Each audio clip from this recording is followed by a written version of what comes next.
Me parece que por el torbellino de acontecimientos que significan las campañas y el momento político que vivimos, hemos perdido la visión de lo que significa nuestra democracia y, sobre todo, la lucha que otras generaciones tuvieron que dar para que avanzáramos poco a poco en un sistema electoral en el que pudiéramos confiar.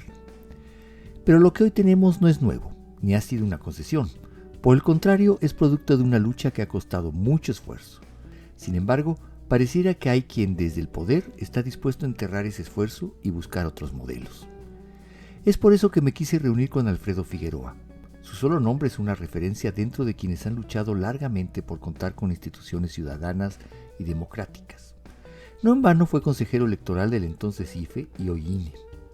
Entender el camino que se ha tenido que seguir es hoy más importante que nunca. Por eso, mi encuentro con Alfredo Figueroa. Querido Alfredo Figueroa, qué gusto saludarte, qué gusto que nos recibas aquí en tu oficina. Muchas gracias. Un gusto tenerlos, Carlos. Fíjate que es especialmente importante para mí platicar en estos momentos porque poca gente se me ocurre que tenga una visión de lo que nos ha costado el avance democrático en este país como tú. Alfredo Figueroa no solamente fue consejero en el INE, en el IFE. En el IFE fui consejero electoral. Fui muchas cosas antes de ser consejero, pero porque fui consejero, primero fui observador electoral en los 90s, con Alianza Cívica. Después en el 2000 fui autoridad electoral en Puebla. En el 2003 también, en el 2006 también, y después en el 2008 llegaría a ser consejero del Consejo General del IFE. Que debe haber sido una experiencia maravillosa, ¿no? Fue una experiencia, pues primero muy honorable, muy honrada. Es, digamos, el cargo, uno de los cargos para la vida o la institución de la democracia que construimos, que se llama IFE, y que entonces se llamaba IFE, y que hoy se llama Instituto Nacional Electoral. Sí, es una aventura muy interesante, la de participar no solamente, digamos, en el Consejo General, sino en las historias previas de la construcción de la democracia o del intento por avanzar y ser parte del movimiento democrático en México.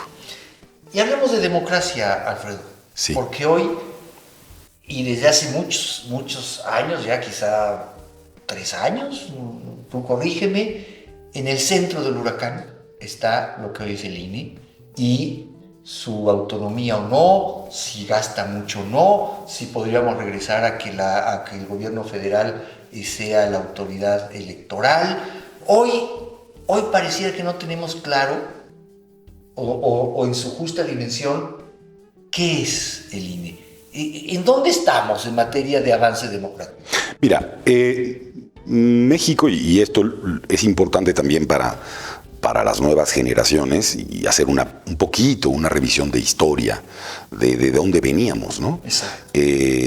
México es un país que prácticamente todo el siglo XX tiene un partido que se conoce como partido hegemónico, o partido hegemónico de Estado, que tuvo varios nombres, pero el que hoy conocemos y que todavía existe es el del Partido Revolucionario Institucional. A partir de un conjunto de fenómenos en México y en el mundo, en los años 60 y en los años 70, las cosas siempre son una evolución, ¿no? Claro. Y hay que marcar un tiempo para tratar de explicar el periodo donde se pone en crisis, en entredicho, cómo funcionaba ese modelo hegemónico, que es además singular en el mundo, porque si bien era un partido hegemónico de Estado, sí había sexenalmente cambios, pero no había lo que conocemos hoy como pluralismo democrático, es decir, no había partidos que ganaran. O sea, que si tú querías hacer carrera política era en el PRI. Punto. Era dentro del PRI, el PRI era parte, tenía sus propias digamos, reglas, propiamente del gobierno, ¿no? Del Estado. Exacto. Entonces, los partidos de oposición, algunos de ellos, eran clandestinos. Sí. El registro que hoy tiene el Partido de la Revolución Democrática es un viejo registro del Partido Comunista Mexicano. Fíjate. La gente generalmente no sabe estas cosas.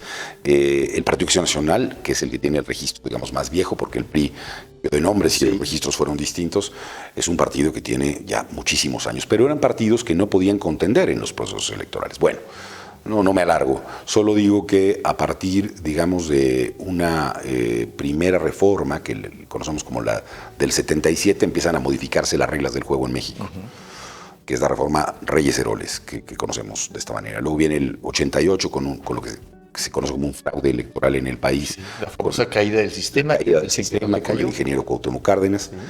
Y entonces, en 1990, se crea el Instituto Federal Electoral. Pero no va a ser si hasta 97. El Instituto Federal Electoral era una institución encargada de organizar las elecciones, de que se contaran bien los votos, de que ya no hubiera más fraudes, ¿no? Pero antes hay que decirle, porque nos está viendo mucha gente joven. Sí. Antes, quien organizaba, quien contaba, quien organizaba la elección, era el gobierno de México. Era la Secretaría de Gobernación, era la Secretaría de Gobierno. Y todavía con el nacimiento del IFE, en el 1990, todavía el presidente del Consejo General era el secretario de Gobernación. Va a ser hasta 97 que se logre que el IFE se vuelva un órgano autónomo del Estado mexicano. Es decir, ¿qué quiere decir eso? Exacto. Quiere decir que ya no puede ni el Poder Ejecutivo, ni el Poder Legislativo, ni el Poder Judicial, ninguno de esos poderes, ser quienes tomen las decisiones de cómo se organiza la elección, con un concepto que entonces fue muy potente en el país y una lucha muy importante que se llamó ciudadanización electoral. Queríamos volver las elecciones un ejercicio ciudadano auténtico, libre, independiente. Y esto no es producto solamente de la concesión o de las concesiones de la clase política, sino una lucha social que costó sangre, que costó muertos, que costó generaciones, más allá de la mía, de luchar porque en este país hubiera libertades y que las personas pudieran elegir a sus gobernantes. Esto que parece tan sencillo, esto que parece hoy tan simple con lo que mis hijas y probablemente las tuyas y los tuyos nacieron, es algo que a las generaciones mía, pero también a la de mis padres y a las de ellos, les costó mucho tiempo construir. Mira, yo todavía recuerdo, Alfredo, con mucha emoción. Yo estaba ya en la universidad cuando me dieron mi primera credencial para votar con fotografía. Claro. Eso fue, hoy pareciera, hoy lo damos por hecho. Sí. Pero credencializar a todo un país, hacer que se tomaran una fotografía y darte una credencial con tu fotografía, fue un parteaguas también en esto. Fue un parteaguas en la historia porque entonces, antes de esa época, antes de la credencial para votar, te lo podrán decir algunos candidatos y candidatas de distintos partidos. Los del PAN, por ejemplo, hacían mítines en los panteones. Porque como los muertos todavía votaban, había que ir a convencerlos, ¿no? Que era una manera de jugar con este asunto en donde en las elecciones votaban personas que no existían, votaban personas muchas veces. Había un léxico que lo hemos olvidado, el ratón loco, la embarazada, la operación tamal. La operación tamal. Había muchas formas de burlar la voluntad del pueblo y empezamos a construir a partir del concepto de autonomía, de quitarle al Poder Ejecutivo en un país presidencialista como este, que todavía lo sigue siendo, quitarle las atribuciones al presidente para determinar e incidir en la competencia política. Y creamos un concepto. Este concepto usamos un concepto que es, tenemos que tener una institución autónoma, ciudadana, luego la profesionalizamos y esa institución tiene que tener principios que la rijan. La independencia, la legalidad, la objetividad, la certeza, la transparencia. Quien conduzca esa institución tiene que responderse cómo debe hacerlo a partir de determinados principios que rigen la función electoral. A ver, déjame hacer una pausa, Alfredo, para ir entendiendo el proceso. Sí. Llega este momento y dicen, esto tiene que estar a cargo de ciudadanos. De ciudadanos. Bueno, eso ya es un problema. Sí. Porque todos los cuadros políticos, tanto burocráticos como políticos, como todos, la vida pública sale del partido oficial hasta ese momento. Sí. ¿Cómo convencer, de dónde sacar ciudadanos? O sea, habemos muchos, pero cómo sacar a los ciudadanos que convenzan que son neutrales, que son profesionales, que tienen una vocación democrática. Debió haber sido un primer problema para ir integrando estos órganos. El IFE se crea en 90 y pasan por ahí estos primeros funcionarios que tú relatas, y poco a poco los partidos que ahora ya son reconocidos y que están en disputa y en una tensión, mediante la elección en Cámara de Diputados, van construyendo y van buscando perfiles académicos, perfiles de gente que pertenece a organizaciones de la sociedad civil, perfiles de gente que tiene un amplio compromiso y un prestigio democrático en el país, y van llegando a acuerdos sobre la necesidad de tener elecciones legítimas. Incluso quien está en el poder necesita tener resultados que no hagan que haya esto que llamábamos los conflictos postelectorales, que a cualquier gobierno lo ponen en problemas de gobernabilidad. Claro. Entonces, ¿cómo fue haciéndose?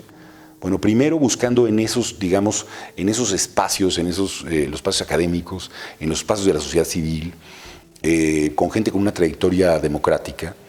Y cuando se vuelve autónomo el IFE, en 97, llega a la presidencia del Consejo alguno de los que había participado previamente en los consejos que se fueron generando de los 90 al 97, que es el caso de Pepe Woldenberg. ¿Cómo no?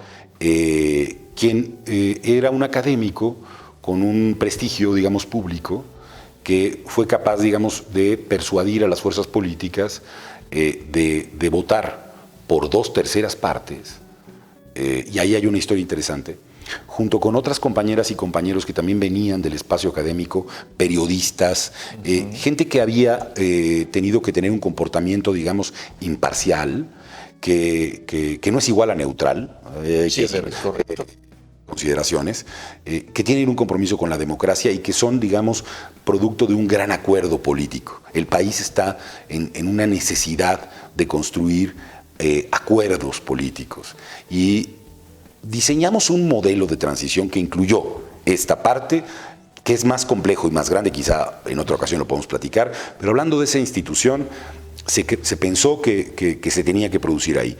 Y esa institución tenía un órgano, digamos, directivo, el Consejo General, y luego en los estados había un consejo local, y luego en los distritos, los 300 que hay en el país, había consejos distritales. Entonces, el modelo, no había órganos locales electorales. Había órganos locales electorales para las elecciones locales, que no eran autónomos, que estaban controlados por los gobernadores, pero para las elecciones federales, que fue lo primero que logramos, acá hay un órgano ciudadanizado, y entonces había que construir una cadena de independencia. Claro. La independencia de este órgano garantizaba que, como los nombraban estos a los locales, cuando yo fui autoridad local, así ocurrió, y luego yo, autoridad local, nombraba a todos los distritos del estado de Puebla para que esa cadena de independencia llegara hasta el momento en que tú ibas a buscar a los vecinos y vecinas para que fueran quienes te instalaban la casilla, los capacitábamos, y entonces se contaran bien los votos. Había una cadena directiva de independencia que llegaba desde el Consejo General hasta la casilla. Ajá. En la otra parte hay un área ejecutora. Heredamos a los trabajadores de la Secretaría de Gobernación, que se pasaron, que eran los que había para trabajar, y entonces los consejos vigilaban que el área ejecutiva no hubiera lo que llamamos mapaches electorales, exacto. No estuvieran viendo cómo apoyaban al PRI, esencialmente, ¿no? Y la actividad del Consejo es una cadena directiva que además verifica que el área ejecutiva se comporte como tiene que ser respecto de la legalidad, de la libertad, de la independencia, de la certeza, etc. Se autovigilaban. Pero lo vigilamos a nivel central, a nivel local y a nivel distrital. ¿Y qué hicimos para que esta cadena de ejecutiva empezara a cambiar? Construimos el servicio profesional electoral. Es decir, dijimos, usted viene de la Secretaría de Gobernación. Usted ha vivido a la luz de lo que dice ahora el presidente, ¿no? 100% de lealtad, quién sabe qué eficacia. No, eso se acabó. Aquí la única lealtad que tiene usted es a la Constitución, a la ley, a los principios que rigen la función electoral. Si usted se quiere quedar aquí a trabajar, va a tener que entrar al servicio profesional, se va a tener que empezar a formar, lo vamos a evaluar, le vamos a hacer exámenes. ¿Quiere usted crecer? Pero también le vamos a dar una estabilidad laboral y profesional y de crecimiento. Se quiere quedar a trabajar aquí, le vamos a pagar bien su salario, va a tener que estar formándose y capacitándose. Si usted quiere ir a un puesto más alto, va a tener que competir y va a tener que iniciar un proceso en donde lo que importa sea su capacidad técnica, no sus relaciones políticas. Si usted se lleva bien con el consejero o la consejera, eso no va a garantizar que se quede trabajando. Se va a quedar trabajando si usted pasa los exámenes de evaluación, si usted da resultados en la materia electoral. Y construimos con esta otra dimensión una parte de ejecución y luego desarrollamos partes técnicas. En un país en donde hay 200 millones de maneras que buscamos y hemos buscado para hacerle fraude, peleado con la ley, claro. Propicio para las trampas. Entonces, edificamos una institución con una extraordinaria fortaleza frente a los enormes desafíos que representa que alguien quiera desde el poder, desde todo el poder, imponer a los gobernantes para defender ¿qué cosa? La libertad de la gente a votar. Eso significó la construcción del IFE llena de tensiones. Me imagino. Porque dentro de él había desde luego los personeros de los partidos políticos. Siempre ha habido uno que se cuela o dos consejeras, consejeros que en realidad están a las órdenes de algún poder y no de lo que deben cumplir.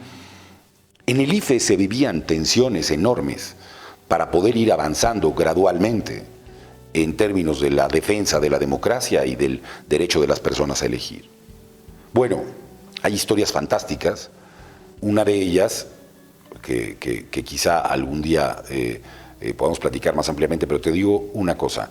El primer consejo autónomo del país, el Consejo General, sí, el de Pepe Woldenberg, Jesús Cantú, Jaime Cárdenas, Emilio Cebadúa, Juan Molinar, Jacqueline Pechard y algunos más.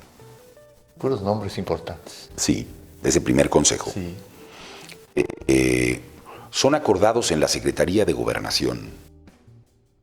Iba a votarlos el Congreso, pero por parte del PRI, pues era con el secretario de Gobernación la negociación, claro, de dos presidentes de los partidos de oposición entonces. ¿Quiénes eran estas personas? Uno se llamaba Felipe Calderón Hinojosa. Y el otro se llamaba Andrés Manuel López Obrador. Ellos son los presidentes de los partidos políticos PAN y PRD en su momento. PAN y PRD, que forman por el voto de todas las fuerzas políticas ese primer Consejo General. Y a ver, déjame... Fíjate qué interesante historia que no íbamos a saber que en el 2006, solamente, digamos, 9 años adelante, estos dos iban a ser los candidatos a la presidencia de la República e iban a decir dos frases que iban en contra de todo lo que se edificó, de todo lo que se peleó. La frase de Felipe Calderón fue: haiga sido como haiga sido. Así es. Lo que significaba decir, todavía tiene... no importa cómo gané, pero ya gané. Así es. Cuando lo que importaba era ganar democráticamente. Claro. Y la frase del perdedor, por la distancia que sabemos, de centésimas, de décimas de punto, fue: al diablo con sus instituciones. Esas que estábamos construyendo. Que ellos ayudaron a construir. Ellos pactaron el primer consejo de entonces. ¿Qué te quiero decir con esto? Que desde la propia, no solamente desde el PRI, desde luego, sino desde la propia oposición, ha habido momentos y actores que han perdido la responsabilidad que teníamos de ir avanzando en el movimiento democrático.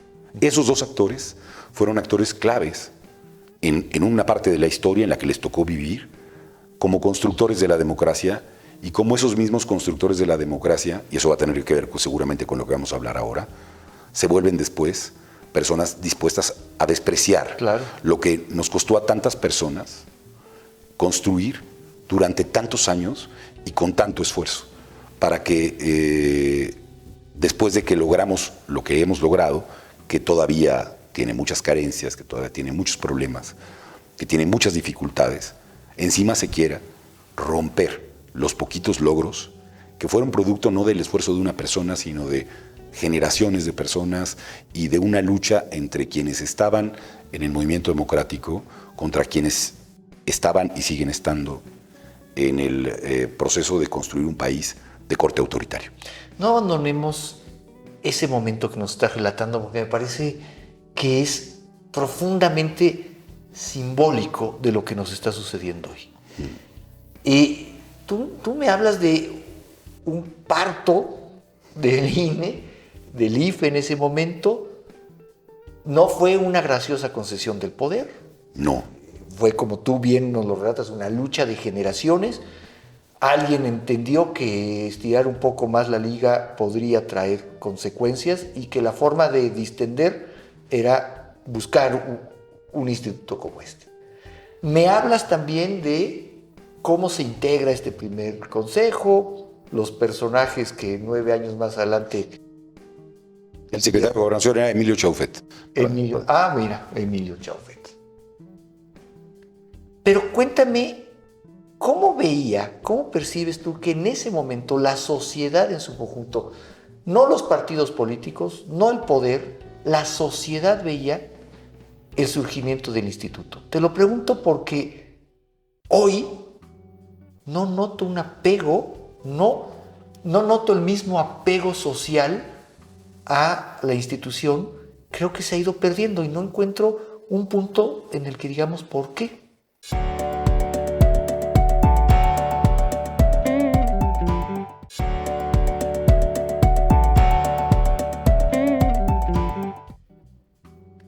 Pero cuéntame, ¿cómo percibes tú que en ese momento la sociedad en su conjunto, no los partidos políticos, no el poder, la sociedad veía el surgimiento del instituto? Te lo pregunto porque hoy no noto un apego, no noto el mismo apego social a la institución. Creo que se ha ido perdiendo y no encuentro un punto en el que digamos por qué. A ver, yo creo que la sociedad fue conociendo al Instituto Federal Electoral, que no solamente, y esto hay que decirlo, se fue encargando de hacer elecciones, sino que el apego también se fue construyendo a partir de una carencia que teníamos las mexicanas y los mexicanos, que por cierto todavía no está resuelta en la Constitución y en la ley de manera adecuada. Y es que desde el IFE y desde el INE ahora, es que las personas podemos ejercer el derecho a la identidad mediante una credencial para votar con fotografía como la que narrabas, ¿no? En este país no hay DNI. No. En este país las fórmulas para identificarte, la única no discriminatoria es la credencial para votar, hablando de mayores de edad. Sí. ¿Cuáles son las otras dos que hay? La cédula profesional, es decir, solo aspiran a ella quienes tengan licenciatura, o el pasaporte. Claro. Que cuesta una lana. Sí, que es para un grupo que sale del país. Y que además cuesta un dinero. Que además cuesta, o sea, y hay que renovarlo. El IFE se fue encargando además, a partir de eso, de ser el único registro, digamos, civil del país. En un momento fue uno de los más importantes del mundo. Para auténtico, que funcionara, que te reconozcan en los bancos, que puedas entrar. Es decir, el único medio cierto, auténtico, para que te pudieras identificar. Fíjate qué cosa tan importante. Claro. Yo soy mexicano, mexicana, ¿no? Y aquí está mi forma de identificarme. Yo creo que fue un proceso paulatino de ir construyendo la confianza. ¿Cómo se ganó el INE la confianza? Cuando en el 97, por ejemplo, en la Ciudad de México, la oposición gana y se le reconoce el triunfo. Claro. Cuando el IFE gana credibilidad, cuando en el 2000 gana por primera vez un presidente distinto al PRI, que es el caso de Fox, y el INE le reconoce el triunfo. ¿Cuándo empiezan los problemas? En el 2006, ¿no? Exacto. O sea, ¿en dónde empiezan como los cuestionamientos? Cuando estos dos personajes le dan la espalda. Es correcto, cuando pasa esa parte, ¿no? Y hay muchos detalles sobre eso. Yo creo que el IFE y el INE, en el mundo político de hoy y con las legitimidades de hoy y con un mundo que ya no es igual a aquel, también en términos de la cultura política, etcétera, tiene hoy sigue teniendo la gente en el país un respeto por el INE, más allá de quien lo dirija, más allá de estas cosas. El INE es una institución que funciona para poner la casilla, es una institución que ha funcionado, digamos, para contar los votos. Tiene deficiencias, ha tenido errores, y desafortunadamente yo creo que a partir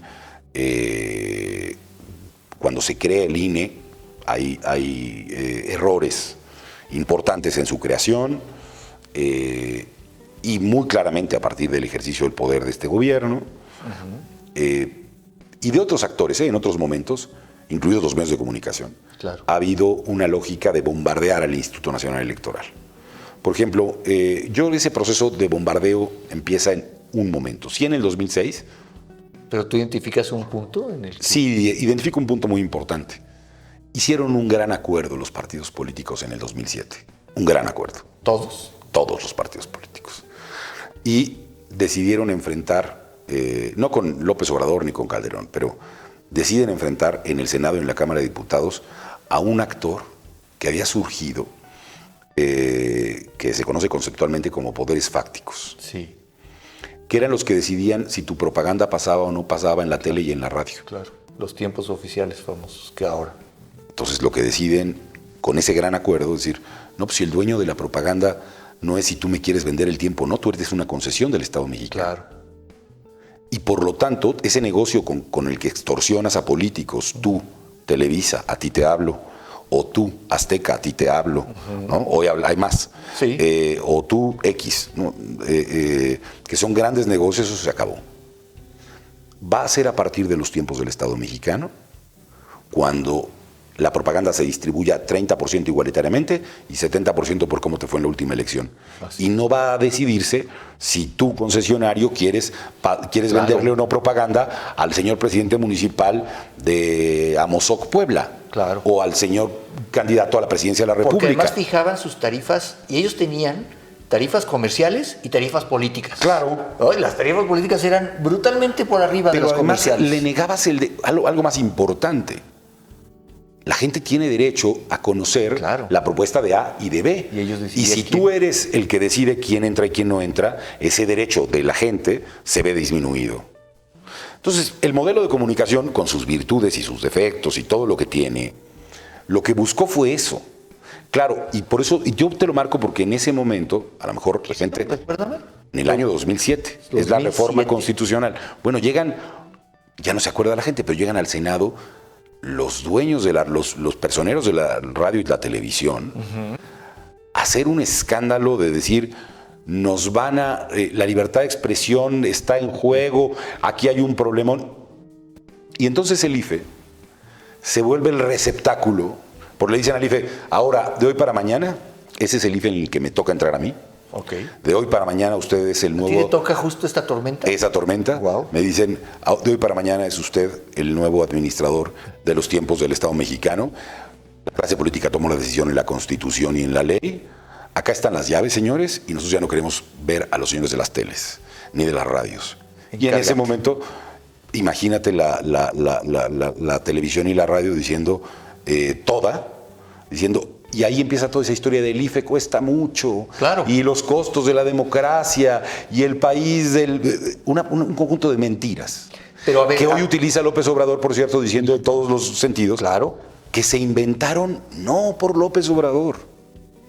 Se inventaron en la televisión privada cuando perdieron el negocio de venderle a los candidatos y a los partidos tiempos en radio y televisión. Ese relato es el que va a retomar en un momento de la historia López Obrador. Nosotros presentamos, a mí me tocó esa tormenta. Sí. Y te puedo afirmar, bajo cualquier circunstancia, que ni de lejos somos ni la democracia más cara del mundo, ni de lejos, que no somos la democracia costosísima de la que se habla, y que, entre otras cosas, para poder comparar al IFE o al INE con cualquier institución del mundo, tendríamos que ver cuánto gastan esos gobiernos solo en darle identidad a la población de ese país. Claro. Que es una de las tareas que tiene a su cargo, Claro. que es el Estado mexicano que carga el instituto. Pero hay muchos más ámbitos en donde se puede probar eso.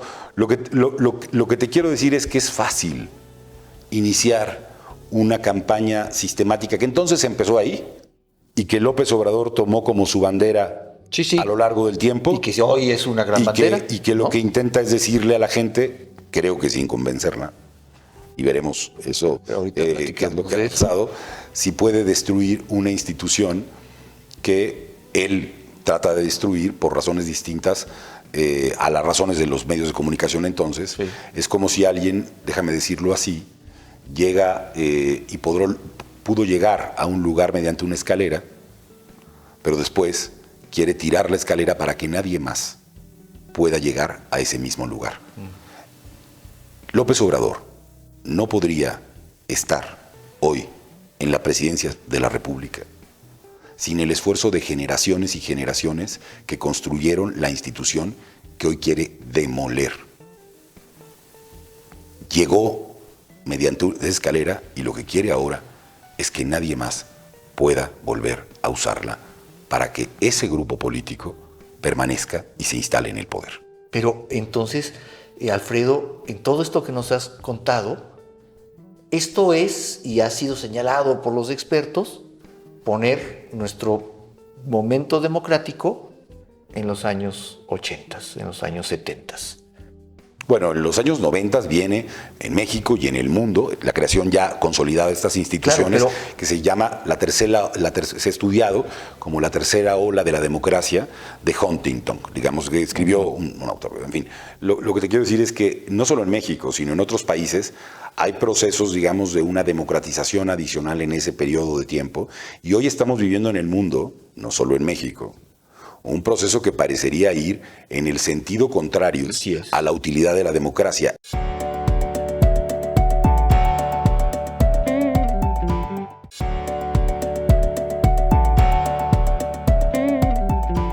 Y hoy estamos viviendo en el mundo, no solo en México, un proceso que parecería ir en el sentido contrario a la utilidad de la democracia. El fenómeno de México, que tiene sus singularidades y su propia historia, no es tampoco ajeno a un fenómeno de desprecio por la democracia que hay en otros lugares del mundo.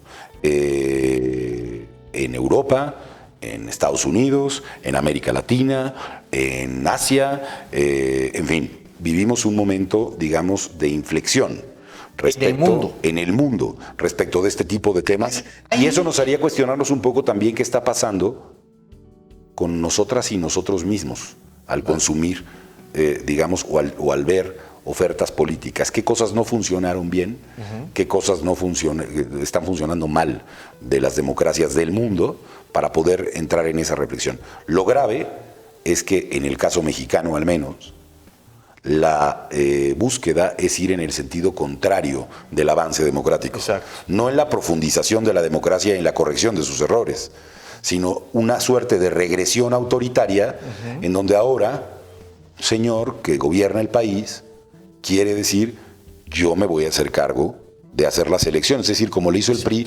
durante un siglo. Y con un argumento que tú ahorita ya mencionabas de, ¿para qué gastamos más dinero si yo lo puedo organizar?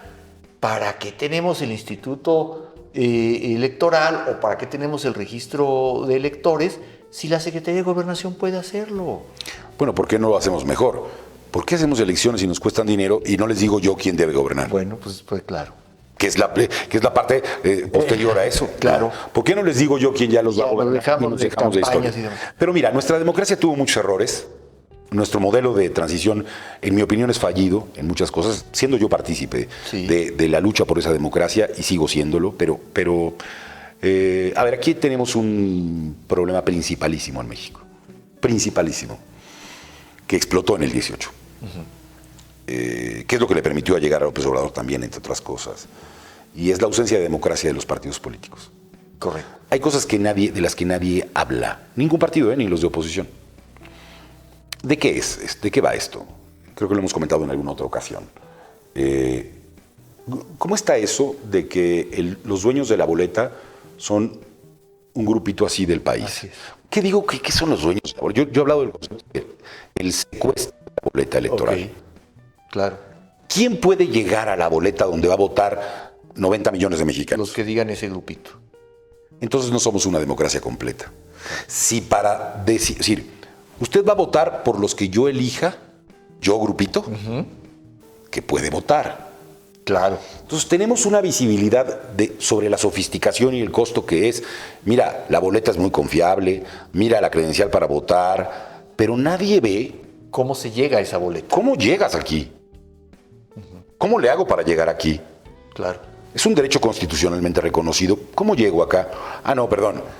Como en los partidos no hay un proceso democrático auténtico, el control de su llegada hace que los problemas de legitimidad de quién llega a esa boleta, las ciudadanas y los ciudadanos voten entre Guatemala y Guatepeor, o Guatepeor y Guatepeorcísimo. Claro, ¿no? claro. Porque ellos no tuvieron ninguna responsabilidad en entrar en poner a las personas en la boleta. Lo que en otros países se llama elecciones primarias. Por ejemplo, en Estados Unidos. Así es decir, donde la sociedad participa para que directamente para elegir al candidato. Claro. Si eso no pasa, tienes una democracia incompleta. Tienes una democracia de élites. Bueno, pero nadie habla de esto y tú lo dices bien, Alfredo, porque al final ningún partido está dispuesto a ceder ese cachito de poder. Claro. O sea, hay una falta de convicción democrática. Pero ni siquiera son los partidos. Son las pequeñas élites que gobiernan los partidos políticos. Entonces, si eso no somos capaces de reventarlo en algún momento, de romper ese control. ¿Y cómo podemos hacerlo? ¿Cómo podemos hacerlo sin que esto suponga también dar un paso atrás? O sea, ¿cómo podemos... No, que los mexicanos no logramos entender la democracia sin partidos. No. ¿O debemos entenderla? Los partidos, ¿cómo podemos romperla? Tenemos que exigir que en este país, si uno quiere llegar a una boleta constitucional por cualquier partido, además de las candidaturas independientes, pero por cualquier partido, haya primarias abiertas, obligatorias. ¿Qué quiere decir obligatorias? Sí. Tú quieres llegar aquí, o vas a primarias o no llegas a la boleta. Sancionadas por un instituto como el INE. Hechas las elecciones por el Instituto Nacional Electoral previamente. Primarias, abiertas, obligatorias, simultáneas. Claro. Todos van a la elección, PAN, PRI, PRD, el mismo día, a la misma hora, en el mismo canal. Y evitamos el chapulín. Y evitamos historias. Sí. Esos modelos existen en el mundo. Ok. Y entonces, llega a la boleta quien la gente decidió. O le das por lo menos la condición de posibilidad de llegar a la boleta quien la gente ha decidido. Y también vas a recobrar algo para los partidos. ¿Para qué voy a participar en un partido en donde lo único que hago es avalar lo que lo digan los dirigentes? No, si yo voy a un partido donde voy a poder tomar decisiones, bueno, entonces cambia mi relación con los partidos. En muchos lugares de América Latina, en muchos, más allá de la crisis, hay gente que va a los partidos, hay gente que se identifica con ellos. No es como en México, en donde quien participa en un partido político, quien es militante, es un porcentaje así de pequeño, y lo que hay en México es un 90-95% de no militantes. Así es. Fíjate, ni siquiera se toma en cuenta ese 5%. ¿Qué hacemos con el 95% que no tiene ni ninguna oportunidad de jugar en ese juego? Bueno, son de los problemas que tenemos y que ojalá fueran los que estuviéramos discutiendo. Pero no, ¿sabes qué nos propusieron discutir? ¿Cómo regresamos al modelo donde el PRI era el que gobernaba y el gobierno, el modelo priista antiguo, el viejo régimen? Ahora se llama Morena. López ahora se llama Morena. Claro. Y ahora ellos quieren ser los dueños de las decisiones del árbitro, los que organicen las elecciones, los que digan quién gana, quién no gana, los que repartan el pastel. ¿Y qué crees que puede pasar con eso? Se van a quedar con el pastel. Se van a quedar con el pastel. Claro. ¿Qué está en juego en esta elección? No quién gana o quién pierde, Carlos. Lo que está en juego es la historia de una lucha democrática en México que ha costado años tener. El destino democrático de la República es lo que está en juego. Y más allá de quién gane, lo que el país tendría que entender es que la única manera que tenemos de enfrentar lo que estamos enfrentando, que es un intento de regresión autoritaria, es saliendo todas y todos, sin que quede nadie, en las casas el día de la jornada electoral, a decir qué es lo que queremos, qué es por lo que vamos a optar. Y a tener un nivel de exigencia en donde construyamos un nuevo mecanismo que impida que posiciones autoritarias, autocráticas, puedan volver a poner en riesgo los derechos y las libertades que ya ganaron nuestros mayores a lo largo de tanto tiempo. esto comunicarlo a las personas que tienen menos edad, a los más jóvenes, que no les tocó personalmente vivir, Sí. debería recordarnos algo. Las democracias pueden regresar a volver a ser países autoritarios. Y las democracias tan jóvenes como la nuestra, o los intentos democráticos, Que es muy joven, sí. hay que cuidarlos muchos años y muchas décadas para que puedan sostenerse en el tiempo. Porque siempre habrá la tentación de personajes que mediante cosas que se oyen bien intentan persuadir a la gente de que mejor ya no hay que gastar en eso de la transparencia. Unos sueldos brutales, Ya no sí. vamos a gastar más en estas cosas. Así es. Ya en este tipo de discursos que son absolutamente falsos, con cosas que se oyen bien. Oiga, te doy una más. Decían en el 18, no hay gobierno, no puede haber gobierno rico con pueblo pobre. Así es. Ok. Eso fue un grito. No hay ningún país del mundo en donde haya estos niveles de corrupción, donde haya estos niveles de pobreza, en donde lo que hagas es que quien se encarga de que no haya corrupción se vuelva más chiquito. Claro. Lo que hay en el mundo es lo contrario. Necesitamos un Estado muy fuerte, con policías muy sólidas, con ministerios públicos muy bien capacitados, con grandes fiscalías para arreglar la seguridad, la justicia y no ir viendo cómo les pagamos menos y nos volvemos más pequeños y más paupérrimos Claro. y todo lo demás. Si tienes un problema de salud, lo que necesitas es fortalecer el sistema de salud, no disminuirlo.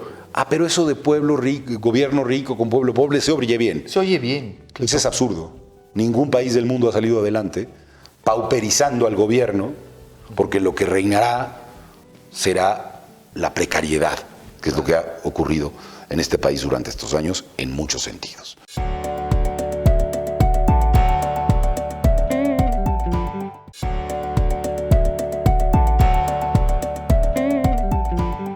Ese y otros temas son parte, digamos, de la historia democrática del país y quizá no llegamos mucho al momento que tú querías, que era el presente, pero por ahí van las cosas. Mira, el presente está muy claro y para terminar, Alfredo, me gustaría hablar del futuro. Porque hace un momento tú mencionabas, con poca aceptación social se está queriendo vulnerar al Instituto Nacional Electoral. Yo tengo la impresión de que hoy la sociedad no está valorando en su justa dimensión esta lucha a la que nos has llevado hoy a dar un viaje y que te agradezco muchísimo. Sí, creo que en su mayoría, lo siento, tal vez tú tengas otra percepción, hemos mordido el anzuelo como sociedad de sí cuestan mucho, sí ganan mucho dinero. No sé cuánto sea ganar mucho dinero, pero ese discurso de pauperización del que nos hablas, creo que ha calado hondo en una sociedad que además ese es otro tema. Creo que no le ha visto utilidad a la democracia. Tú y yo entendemos el avance en el proceso electoral. De ahí a tener gobiernos democráticos, a tomar decisiones democráticas, es muy distinto. Hoy tenemos un presidente que en 5 años no se ha sentado con los líderes de la oposición nunca, no los ve ni los oye, Sí. ni le interesan. Sí. Siento que no hemos logrado tampoco, como país, como sociedad, decirle a nuevas generaciones si es muy valioso vivir en una democracia. Ciertamente es incipiente, ciertamente hoy tú y yo estamos hablando quizá del proceso más primitivo de la democracia, que es que el voto cuente. Sin eso no podemos hablar de otra cosa. Hay otros fenómenos, ¿no? El crimen organizado, porque hoy el instituto, el crimen organizado y esto que tú nos dices y que me parece tan valioso, estos pequeños grupos, estas pequeñas élites que deciden quién llega a la boleta. O sea, hoy estamos hablando de contar los votos, pero no de cómo ese voto llega a la urna. Hay un financiamiento ilegal de partidos, empresarios, de crimen organizado detrás. Hay estos grupos que controlan quién está en la boleta. Y me parece, Alfredo, que al final no le hemos logrado transmitir en su conjunto a la sociedad el valor de la democracia. Y decimos, bueno, entonces tal vez estaría bueno que gastáramos menos, ¿no? ¿Qué hacer para que de repente nos diéramos cuenta del valor de la democracia? Hoy parece que está un poco devaluada. Yo creo que el camino largo de ese proceso es ir culturalmente logrando entender que no hay democracia sin demócratas. Ok, claro. Yo creo que el camino largo es ese. Creo que a mi generación le toca hablar con la generación de nuestras hijas, nuestros hijos, independientemente de si los tenemos o no, de contarles esta historia, hacerles ver lo que está en juego, o lo que por lo menos estuvo en juego para nosotros, a lo mejor para ellos ya no. Pero está sencillo. Van a voltear a ver su teléfono, van a hacer una cosa de Instagram o de Twitter o de cualquier otra cosa. El mundo al que te están llevando, eso no va a poder ser. El tatuaje que tienes afuera, en libertad, no va a poder ser. La preferencia sexual que tienes, puede alguien negarla. Claro. Tu derecho a caminar por la calle en la noche, hoy tan restringido para las mujeres y para grupos minoritarios en el país, se puede acabar. Y creo que lo más importante en México en este momento sí es la lucha por la democracia, pero algo que tú ya dijiste, que digo muy rápido, es que también la gente que está y llega a la responsabilidad de ejercer el poder, entienda que este país, en muchos sentidos, requiere una respuesta democrática eficaz para detener la muerte, que es el problema fundamental que tenemos en México hoy. Okay. La violencia, la inseguridad y la muerte. Y que si eso no lo hacemos colectivamente, si no lo hacemos entre todas y todos, no hay ninguna manera de que mágicamente se resuelvan esos problemas, que va a requerir nuestro concurso. Así que yo aspiro y espero que la sociedad sea capaz, creo que lo está haciendo, Carlos, y ahí tenemos una diferencia. Yo creo que la sociedad mexicana tiene hoy, yo no sé en qué proporción, y lo vamos a ver en las urnas, pero en una proporción muy importante, gente que se quiere organizar en corto y que está buscando mecanismos con muchas dificultades para lograrlo, para organizarse, para defenderse de las agresiones que desde cualquier lugar llegan, tanto de violencia como de ausencia de libertades, como de todo tipo. Y estoy seguro de que las generaciones más jóvenes que la mía, que yo ya soy casi un adulto mayor, van a reaccionar frente a los derechos que han logrado. A lo mejor soy demasiado optimista, pero creo que en mi país la gente va a defender más la democracia que la continuidad de un régimen que quiere negarle libertades. Eso es lo que yo creo, y creo sobre todo que los jóvenes lo están leyendo y así van a ejercer su voto. Y déjame decirte esto, más allá de su voto, su vida cotidiana respecto de organizarse y enfrentar, más allá de quien gane, que no se va a poder permitir que vayamos para atrás en cosas que ya se conquistaron. Ojalá eso sea así, y en la medida en que seamos capaces de reconocerlo y de otra cosa, de volver a platicar entre diferentes, logremos que eso pase. Ha hecho un daño terrible la negación a la palabra, al diálogo, claro, a la conversación, más allá de nuestras diferencias o de nuestras coincidencias. Alfredo, agradezco mucho estos minutos contigo. Nos conocemos de hace muchos años. Siempre he disfrutado mucho platicar contigo. Hoy especialmente lo he disfrutado. Muchas gracias a ti. Y bueno, pues ya veremos más adelante, volveremos a platicar si me lo permites. Pero ha sido un viaje fascinante al que hoy nos has llevado en este proceso, que olvidarlo sería un enorme error. Alfredo, muchísimas gracias. Gracias a ti. Muchas gracias. Termino mi encuentro con Alfredo Figueroa, un encuentro cálido con quien tiene muy clara la idea de lo que sucede dentro y fuera de los discursos para cambiar de raíz al INE. Me quedo con su compromiso por el cambio y la pasión con la que lo ha vivido, pero sobre todo con su optimismo de que estamos en un camino sin retorno en cuanto a la democracia. No será sin duda un camino fácil, pero coincido en que debemos hacerlo de la mejor manera posible como sociedad. Y en ese camino, estoy seguro, me deparan otros encuentros.